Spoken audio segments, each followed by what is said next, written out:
Okay. Sticks and stones may break our bones, but your names will never ever hurt us.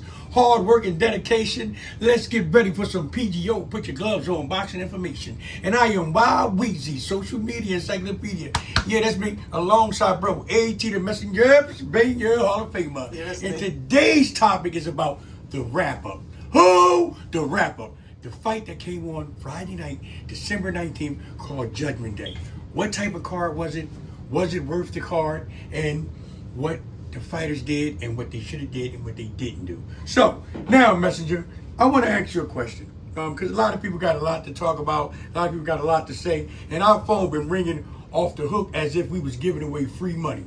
And one of the things was talking about the first fight on the card, which was Anderson Silva versus Tyrone Woodley. Now, Anderson Silva is a senior citizen. He's 50 years old. He's UFC world longest reigning champion.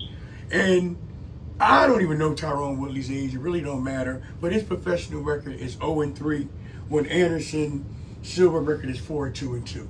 What do you think about that for the opening round?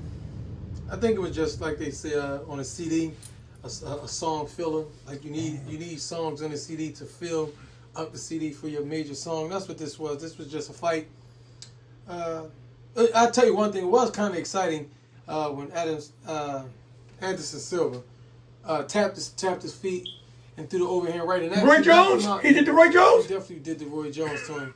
So somebody ain't forget. That was about the you must have forgot, right? Yeah, that was about the most exciting thing on that card. Other than that, I could have did without it. Whoa. So you trying to say that out of the whole top card, Alicia Baumgartner and everything, because we're about to get into her, because I'm hearing that she's the undisputed super featherweight champion, and she's calling out the big dog, the GOAT, Clarissa champion. She's barking up the wrong tree. I don't know. She's trying to go to heavyweight from super featherweight. But you think that was the best fight on the card? The first one? Anderson Silva and Tyrone Woodley? No, I did not say that. Oh, okay. Well, let the PGO Nation know. Because that's what I thought I heard. I said I could have do without it. Okay. Do without it, meaning I ain't had to watch It didn't even have to be on the card? Nah, not really. That's just called the A side and the B side, the filler, to close the gap. It's like putting Q-tip cotton in your ear, you know, to stuff something. All right, now, the next match was Alicia Baumgartner versus Layla Boudoir. Now, Alicia Baumgartner is down 17-1. She looked really good. You know, she's 17-1 with 7 knockouts, and Layla Boudoir is 13-2 with 2 knockouts. So you have a puncher versus a boxer. Did you watch this fight? Or I did. Where were you? Because I was eating pizza and I didn't really see her around the flat screen. No, I did. Okay. Well, the fight was pretty good. Alicia looked pretty good. It had its dull moments where it was slow. However, when Boudoir did fight, she did pretty good. Yeah. It was just that she waited to the very last minute. But she fought in Time out. spurts. She waited to the last. She waited too long. No, she just. Yeah, I guess you could say that. But, you know, Alicia definitely showed the more skilled fighter. But the girl wasn't bad, though. She lacks power. Of course, she only had 2 knockouts. Alicia Baumgartner is just more seasoned, and he was able to tell. But the girl, when she fought, she was getting over. She was a solid fight. Wow, that's a good message for the messenger. But also, Alicia Baumgartner, she was like chicken that you actually put salt on, and what do you call that again? Not that you base, but the chicken that you put in the freezer. Yeah, she was seasoned, but what do you call it? No, you season it up, you freshen it up, then you put it in a refrigerator and you cook it the next morning. What's that? What do you call it when you season the fish? It's not sauteed. Damn it. It'll come to me. You know what I'm talking about. Because my wife used to do it all the time. She cooked the chicken, put it in the refrigerator, and let it marinate. That's it.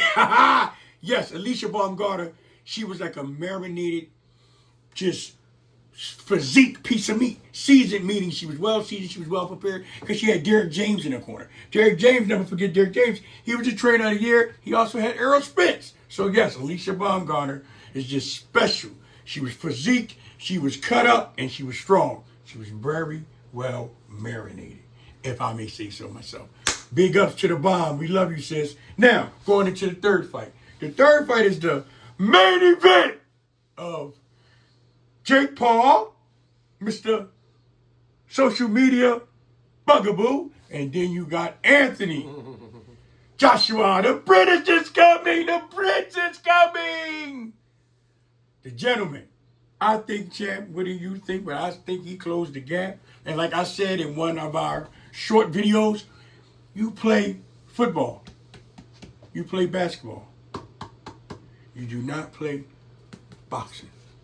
And Anthony Joshua, he didn't have no He-Man action figures. He didn't have no Legos. He didn't even bring a damn cards in there to play spades. He ain't play no games. Now, I don't know what the Mexicans say, because me and him was arguing about this. I don't even know. And I really don't feel like hearing it, but it's just that we got to let the world know what needs to be said. Listen, Joshua finished this, man, okay? Now, Joshua, Jake Paul record is 12-2 with 7 knockouts, and Anthony Joshua is 29-4 with 26 knockouts. They shouldn't even been in the same ring. But what do you think, man? Well, you just answered your own question. They shouldn't have been in the ring. Oh! You know, one is a YouTuber. Listen, at the end of the day, I respect Jake Paul. This is where I think the buck stopped. All other fighters was basically chum shark bait. Whoa! But I got to give respect. But, I mean, if any of us think that if we are conspiracy theorists speculating that any of this is prompt and set up with the Mike Tyson holding back and things of that nature, which a lot of us think it was, this is where the buck stopped with Jake Paul, meaning this is where he had to take his loss.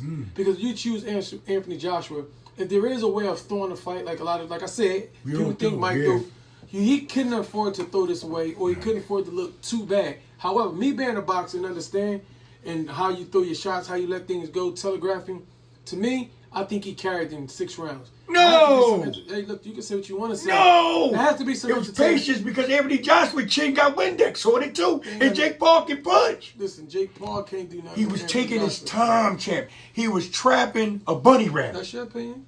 He was trapping a Easter bunny. That's And let me get this straight, because I said quite a few things about Jake Paul. He earned my respect.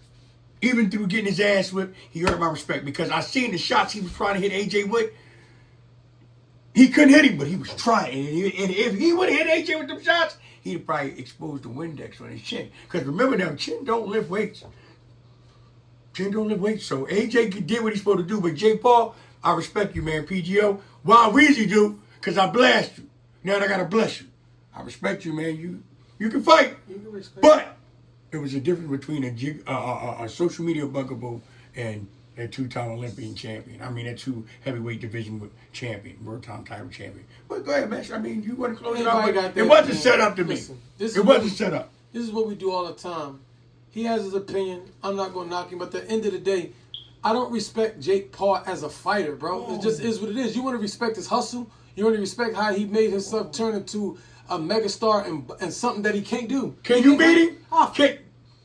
Listen. The thing Can you beat him? T.Y. All right, well, whatever, bro. Whatever, bro. Let me say this. I'm telling you, whatever, bro. Let me say this. As a fighter, no, I don't respect Jake Paul. As a businessman, I respect him. Okay. He did not belong in there with Anthony Joshua. Anybody that's saying that, it was a mess. They rolling on the floor. I don't know if they making prayer. Okay? Oh, he was trying to put him in the figure 4. You took the words out of my mouth. See how we think? I don't know if he was making prayer. With every position. Or if he was trying to put him in a figure 4 or Brown Hart the sharpshooter. At the end of the day, listen, what happened. Yes. Joshua wound up stretching him. Yes. But the semantics, the falling on the floor, the licking out the tongue. Yeah, as a guy like me, you just said you play football, you play basketball, you don't play boxing. That looked like it was a joke. So I don't know what you're respecting. I didn't find anything funny. Yeah, that's how I got to draw. Outside of me just respecting you and it's on the entertainment side, but if you coming from a boxing perspective, okay, it was nothing to smile about. Wow. Well, I guess that was a good call, good wrap up, champ. I can't argue with you. I tried. Well, I tried to throw something in the mix. You know what's coming next. Now you know blow for blow is PGO. Yeah!